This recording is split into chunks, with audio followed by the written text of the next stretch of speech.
Assalomu alaykum, aziz tomoshabinlar.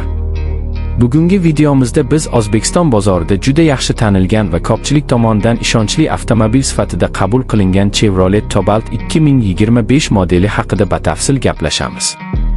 Ushbu avtomobil kundalik foydalanish, oila uchun qulaylik va tejamkorlikni birlashtirgan model sifatida e'tiborni tortadi. Avvalo dizayn masalasidan boshlaylik. Chevrolet Cobalt 2025 tashqi ko'rinishida zamonaviy va soddalik uyg'unlashgan. Old qismida yangilangan radiator panjarasi, ixcham, ammo aniq chiziqlarga ega faralar joylashgan. Kapot shakli aerodinamik ko'rinishga ega bo'lib, avtomobilga jiddiy va ishonchli qiyofa beradi.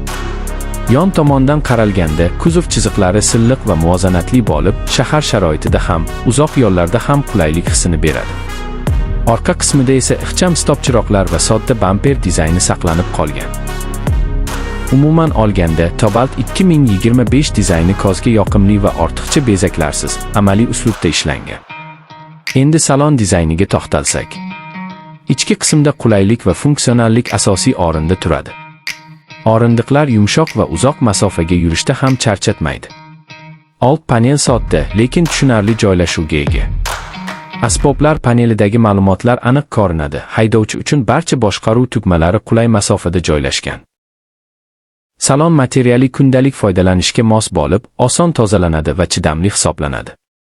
Texnologiyalar masalasida Chevrolet Cobalt 2025 o'z sinfi uchun yetarli imkoniyatlarni taklif etadi.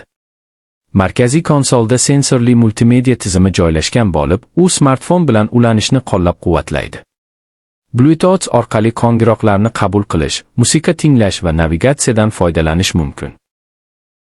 Konditsioner tizimi salon ichida tez va samarali ishlaydi. Bu esa ayniqsa yozning issiq kunlarida juda muhim. Shuningdek, xavfsizlik nuqtai nazaridan asosiy haydovchi yordamchi tizimlari mavjud bo'lib, kundalik haydashda ishonch bag'ishlaydi. Amaliylik Chevrolet Cobalt'ning